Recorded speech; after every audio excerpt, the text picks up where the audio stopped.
असी, असी माने तलवार भी उठा लेते हैं। कई बार तलवार से भी खेलने लग जाते हैं। छोटी सी तलवार कृष्ण के हाथ में, छोटी सी तलवार बलराम जी के हाथ में, दोनों तलवार के पैतरा भांजने लग जाते हैं। ये बाल लीला में आप लोग कहेंगे उनके घर में तलवार कहाँ से आई? प्रत्येक हिंदू के घर में अस्त्र शस्त्र होना चाहिए और प्रत्येक हिंदू के घर में अस्त्र शस्त्र रहता ही था। आपको सुनकर आश्चर्य होगा, गर्ग संहिता में यहां तक वर्णन है कि गायों पर संकट आया तो दक्षिण भारत तक फौज लेकर के, ब्रज से सेना लेकर के नंद बाबा युद्ध करने दक्षिण तक गए। दक्षिण भारत तक नंद बाबा की गैया थी, युद्ध करने गए हैं बाबा। पूरी सेना है उनके पास। बस बात ये, हम लोग पढ़ते तो है ही नहीं। स्वाध्याय को तो लंबी दंडोत कर दिए।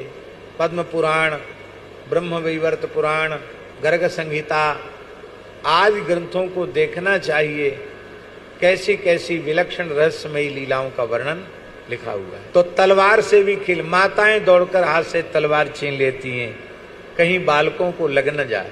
अभी बहुत पुरानी बात नहीं है स्वामी जी, अभी दिल्ली में इस सरकार के पहले सरकार थी जो केजरीवाल मुख्यमंत्री, जिस क्षेत्र में दंगा हुआ उस क्षेत्र के लोगों ने हमको बताया, आप सुन नहीं पाएंगे, स्वतंत्र भारत में देश की राजधानी में हिंदू बहु बेटियों के साथ म्लेच्छों ने इतना अत्याचार किया, इतने लोगों को मारा, सारी बात छिपा ली गई।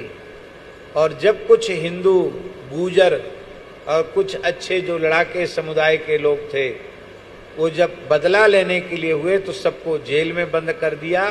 अभी भी कुछ जेल में बंद है। केवल और केवल हिंदू मारा गया। उनके घरों में सब अस्त्र शस्त्र हैं। हमारे यहाँ तो लोगों के घरों में लाठी तक नहीं है। तो कब निकट भविष्य में अवसर पड़ते ही गृह युद्ध की स्थिति आ जाए और उस समय आप क्या करेंगे?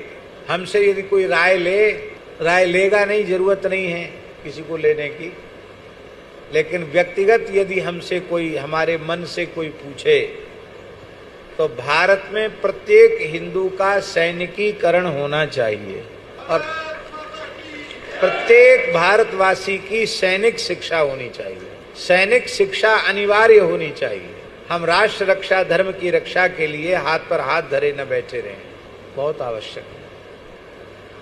इसलिए महाराज जी, सनातन वैदिक संस्कृति में एक पर्व तो शस्त्र पूजा का ही है। विजयादशमी जो है, विजयादशमी को सबको शस्त्र का पूजन करना चाहिए।